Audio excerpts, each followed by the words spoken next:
آپ یہ نہ دیکھیں کہ ہم کتنی ہیں تعداد میں یا ہماری تعداد کتنی ہے، آپ یہ دیکھیں کہ یہ لوگ کتنے ڈرے ہوئے ہیں۔ یہ علیمہ خانم کا سٹیٹمنٹ ہے، انہوں نے کہا یہ چاہتے ہیں عمران خان چپ رہیں، سیاست چھوڑ دیں، یعنی 90% پاکستانیوں کی نمائندگی نہ کریں تو عمران خان کے کیسز ختم ہو جائیں گے۔ عمران خان صاحب یہ بات نہ مانے، انہوں نے کیسز کا مقابلہ کیا۔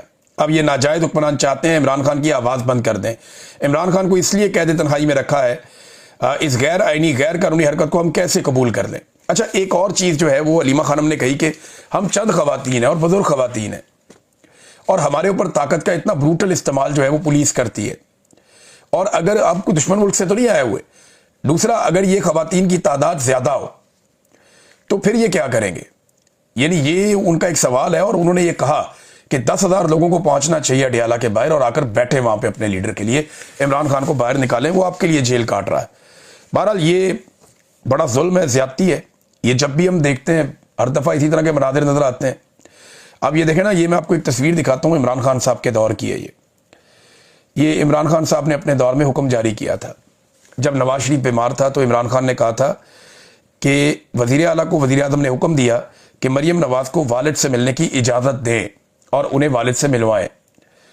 جب نواز شریف صاحب کے گھر میں فوتگی ہوئی تھی تو عمران خان صاحب نے نہ صرف انہیں فوری طور پہ پیرول پہ بھجوایا تھا پروٹوکول کے ساتھ، بلکہ جو ان کی گھر میں رکنے کی مدت تھی اس میں اضافہ بھی کر دیا تھا کہ یہ جب تک رکنا چاہتے ہیں ان کو رکنے دیں، انہیں واپس جیل میں نہ لے کر جائیں۔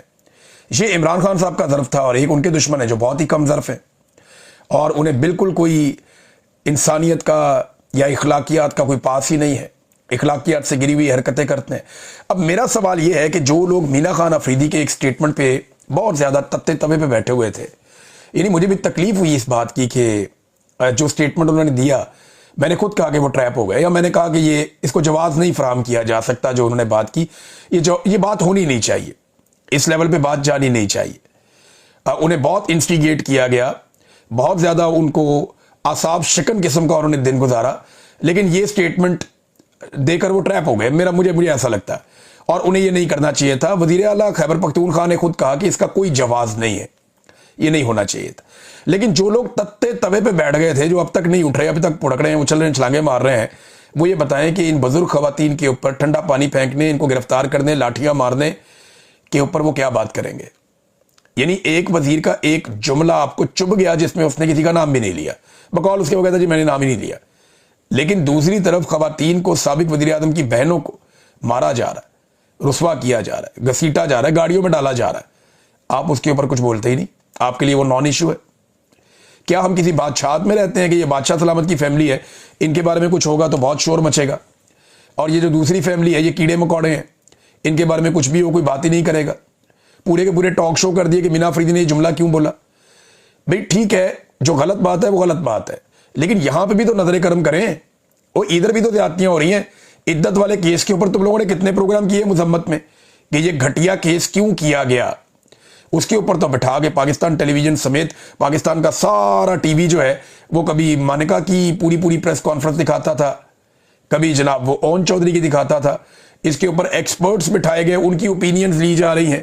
وہاں تو گند اچھالنے کے اندر پاکستان کا سارا میڈیا اور یہ سارے دانشور یہ اس کے اندر سارے کے سارے شامل تھے، وہاں یہ گند مار رہے تھے، اور یہاں پہ کہتے ہیں جناب ان کو اخلاقیات یاد آ جاتی ہیں۔ تو یہ گزشتہ رات کو جو ہوا اس کے اوپر ان کی اخلاقیات کدھر ہے؟ کہاں گئی ان کی اخلاقیات؟ ناظرین، لندن میں بھی ساتھ یہ احتجاج ہوا اور بڑے پیمانے پہ لوگ آئے۔ پچھلے ہفتے جب شہزاد اکبر صاحب کی قیادت میں وہاں لندن کے اندر احتجاج ہوا اور بہت سارے اوورسیز پاکستانی اکٹھے ہوئے، پی ٹی آئی کے لوگ اکٹھے ہوئے، انہوں نے احتجاج کیا، دھرنا دیا، بیٹھے رہے وہاں پہ پاکستانی ایمبیسی کے سامنے، تو اگلے دن شہزاد اکبر صاحب کے اوپر حملہ کروا دیا گیا، شہزاد اکبر صاحب زخمی ہو گئے۔ لیکن اگلے ہی ہفتے جب دوبارہ احتجاج ہوا، احتجاج کا دن جب دوبارہ آیا تو شہزاد اکبر صاحب پھر جا کے لوگوں کے اندر بیٹھے ہوئے تھے۔ اس کا مطلب کیا ہے؟ اس کا مطلب یہ ہے کہ شہزاد اکبر نہ کمزور پڑا اور نہ وہ پیچھے ہٹا، یعنی یہ چیز بتاتی ہے کہ شہزاد اکبر کی جرت اور اس کی کمٹمنٹ کا ثبوت ہے یہ بات کہ وہ جرت میں بھی بہتر ہے، اس کی کمٹمنٹ بھی بہت ہے۔ ناظرین، ایک طرف یہ ہو رہا ہے، وزیر اعلیٰ خیبر پختونخوا پنجاب میں جاتا ہے، جو سلوک رکھا جاتا ہے وہ آپ کے سامنے، وزیر اعلیٰ نے وزیر اعلیٰ پنجاب کو لیٹر لکھا، اسپیکر نے وہاں کے اسپیکر کو لیٹر لکھا کہ یہ کیا بدتمیزی ہے جو عوامی منتخب نمائندے کے ساتھ کی گئی، عوامی حکومت کے ساتھ کی گئی، اور دوسری طرف ایک صوبے کی وزیر اعلیٰ ایئر فورس کے طیارے کے اندر بیٹھ کے خصوصی پرواز میں اپنے والد کو لے کر اپنے بیٹے کی شادی کے مبینہ طور پہ کارڈ بانٹتی پھر رہی ہے دبئی میں۔ صحافیوں کا یہ کہنا ہے کہ وہ علی ڈار کے گھر میں رہتی ہے، وہاں پہ جا کے اسحاق ڈار کے بیٹے، وہاں پہ ان کا قیام ہے، اور وہ کارڈ بانٹ رہے ہیں، لوگوں کو مل کر نیوتا دے رہے ہیں اپنے بیٹے جنید صفدر کی دوسری شادی کا۔ پہلی شادی جنید صفدر صاحب کی ہوئی تھی قطر میں، اور وہ شادی ناکام ہو گئی۔ اب اس کے بعد ان کی دوسری شادی کی جا رہی ہے، اور وہ بڑے چاؤ سے جا کے جو ہے کارڈ بانٹ رہی ہیں دبئی کے اندر، اپنے والد کو بھی لے کر گئی، اور پاکستان ایئر فورس کا طیارہ اس کام کے لیے استعمال ہو رہا ہے۔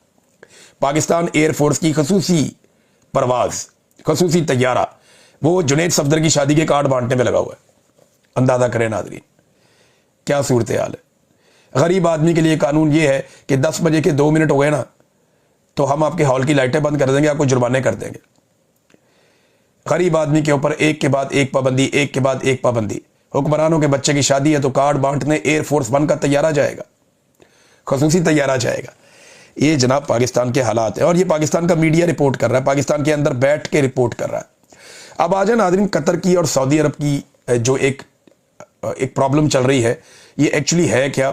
یہ میرا ایک پرانا ٹاپک بھی ہے، اور اس کے اوپر ہم کافی کام کرتے رہے ہیں ماضی میں، تو یہ ہم بہتر انداز میں سمجھ سکتے ہیں۔ تھوڑا سا ٹائم آپ کو دینا پڑے گا، یہ پورا کنفلکٹ میں آپ کے سامنے نکال کر رکھ دیتا ہوں کہ ایکچولی وہاں ہو کیا رہا ہے۔ سب سے پہلے آپ ایک نقشہ دیکھیں، یہ جو نقشہ نمبر 1 ہے نا، اس میں آپ کو نظر آئے گا نیچے ریڈ کلر کا ایک کنٹری ہے چھوٹا سا، اس کو کہتے ہیں جبوتی، اور اوپر آپ کو یمن نظر آئے گا جو براؤن کلر کا ہے۔ یہ جبوتی اور یمن کے بیچ میں ایک تیر کا نشان آپ کو نظر آ رہا ہے، یہ یہاں سے پانی گزر کے اندر جا رہا ہے۔ یہ جو پانی اندر داخل ہوتا ہے اس ایریا کو کہتے ہیں ریڈ سی۔ یہ سامنے والی سائڈ پہ نیچے پاکستان ہے، یہ کھلا سمندر ہے، اور یہ سمندر داخل ہو جاتا ہے افریقہ اور گلف کے بیچ میں۔ ایک طرف گلف ممالک ہے، ایک طرف افریقہ ہے، ان کے بیچ میں یہ سمندر داخل ہو رہا ہے۔ یہاں پہ اس سمندر کو کہتے ہیں بحیرہ احمر، یا اسے کہتے ہیں ریڈ سی۔ ریڈ سی آپ یاد رکھیں، آسان ہے، یہ ریڈ سی کا علاقہ ہے۔ ایک طرف جبوتی ہے، ایک طرف یمن ہے۔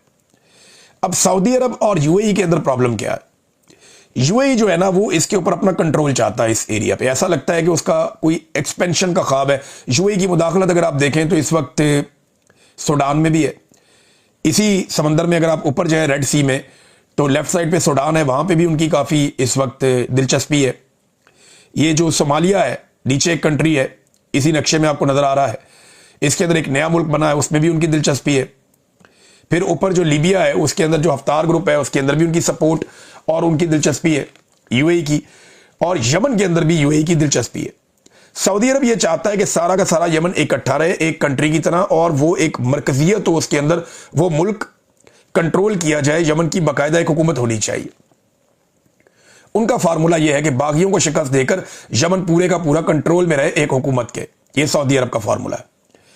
جبکہ یو اے ای جو ہے وہ زور لگا رہا تھا جنوبی یمن میں، چاہے وہ ایک علیحدہ ریاست ہی کیوں نہ بن جائے، ان کی زیادہ دلچسپی جنوبی یمن میں تھی۔ اور جنوبی یمن وہ علاقہ ہے، جنوب کا علاقہ جہاں پہ عدن ہے، یہ جو عدن اور جبوتی ہے یہ آمنے سامنے ہے، اور ان کے بیچ میں سے یہ سمندر اوپر کی طرف جا رہا ہے۔ تو اگر یہ یہاں پہ امارات کا کوئی ایک گروپ یا باغیوں کا ایک گروپ، ایس ٹی سی اسے کہتے ہیں اس گروپ کو، اگر وہ یہاں پہ اپنی ایک الگ ریاست یا اپنی ایک الگ کنٹرول والا ایریا بنا لیتا تو سامنے والی سائڈ پہ اور ادھر والی سائڈ پہ کنٹرول ہونے کی وجہ سے یو اے ای اس رستے پہ مستقل طور پہ اپنا کنٹرول حاصل کرتا یا اپنی طاقت بڑھا لیتا، اور اس رستے کو کہتے ہیں باب المندب۔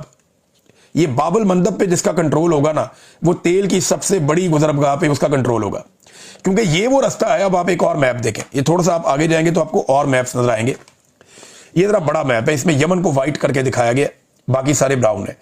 یہ جو بالکل آپ کو ایک لال لکیر نیچے نظر آ رہی ہے نا، باب المندب لکھا ہوا ہے وہاں پہ، یہ لال لکیر داخل کر رہی ہے ریڈ سی کے اندر، یہاں سے گلف آف عدن میں سے، یعنی یہ جو جتنے بھی ممالک ہیں جن کے پاس تیل ہے، یہ سارا تیل چاہے وہ عراق کا ہو، ایران کا ہو، وہ تیل جو ہے وہ آپ کا قطر کا ہو یا آپ کا یو اے ای کا ہو یا آپ کا عمان کا ہو یا سعودی عربیہ کا ہو یا یمن کا ہو، یہ سارا کا سارا یہ گلف آف عدن سے ہوتا ہوا باب المندب سے ہو کر ریڈ سی میں داخل ہوتا ہے۔ لیکن ریڈ سی تو اوپر جا کے بند ہو جاتا ہے، یہ ہے اصل کہانی۔ ریڈ سی اوپر جا کے بند نہیں ہوتا، یہ آپ کو میں کچھ اور تصویریں دکھاتا ہوں۔ یہ بابل مندب سے آپ اوپر گئے, آپ ریڈ سی میں داخل ہو گئے, یہ سارے بحری جہاز جو ہے وہ اپنی مصنوعات اور پیٹرولیم مصنوعات اور باقی چیزیں لے کر یہ اوپر کی طرف جاتے ہیں, جہاں پہ دونوں طرف مصر آ جاتا ہے. جب مصر بیچ میں آ جاتا ہے دونوں طرف, تو ایک نہر نکالی گئی تھی جسے سویز کینال کہتے ہیں. یہ آپ دیکھیں ریڈ کلر کی آپ کو سویز کینال نظر آ رہی ہے. یہ ریڈ سی سے میڈیٹرینین سی کا ایک رستہ ہے, یہاں سے یہ دوسرے سمندر میں داخل ہو جاتا ہے, اور یہ وہ سمندر ہے جو یورپ کو جا کے لگتا ہے. تو گلف سے جتنا بھی سامان لے کر جانا ہے یا یورپ سے جتنا بھی سامان لے کر آنا ہے, اس کے لیے ایک بہت امپورٹنٹ گزرگاہ ہے جو ایجپٹ میں سے گزرتی ہے, مصر میں سے, اسے سویز کینال کہتے ہیں. یہ گزرگاہ استعمال کرتے ہیں بڑے بڑے بحری جہاز, اور یہ دو دنیا کے بڑے سمندروں کو ملاتی ہے. اگر یہ دو سمندر اس نہر کے ذریعے نہ ملے نا, تو پھر کیا ہوتا ہے, پھر ایک بہت لمبا چکر لگتا ہے. یعنی آپ کو پورا کا پورا ایک بر اعظم کراس کرنا پڑتا ہے, افریقہ کا خطرناک پانیوں میں جانا پڑتا ہے, اور آپ کی مسافت کئی مہینے بڑھ جاتی ہے. لہذا جو مسافت ہے اس کو 10 سے 15% کرنے کے لیے یا بہت کم کرنے کے لیے یہ رستہ بہت امپورٹنٹ ہے, اور اس رستے پہ جس کا جتنا کنٹرول ہوگا وہ اتنا طاقتور ہوگا, اتنا